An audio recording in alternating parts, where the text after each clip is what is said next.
जिस समय डिफेंस में आने का उन्होंने विचार किया, उस समय कोई ये मानता ही नहीं था कि भारत में डिफेंस के क्षेत्र में प्राइवेट सेक्टर को एंट्री मिलेगी। विशेष रूप से हम सभी लोग जानते हैं कि जिनसे हम बहुत ज्यादा इंपोर्ट करते थे, उनकी लॉबीज भी इतनी स्ट्रांग थी कि पुरानी सरकारों में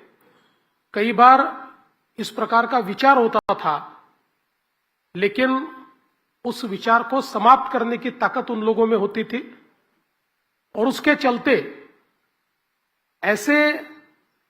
जहां पर सामने कुछ दिखाई नहीं देता हो, मंजिल क्या है पता न हो, बावजूद उसके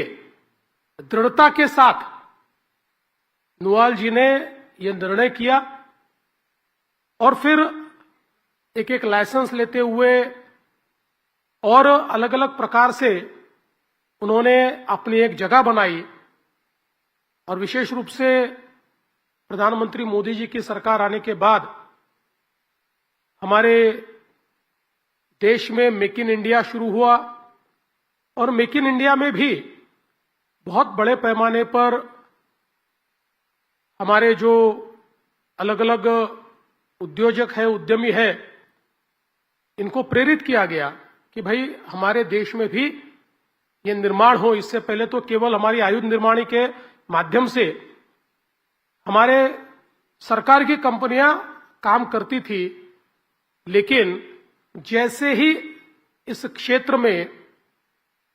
थोड़ा लिबरलाइजेशन हुआ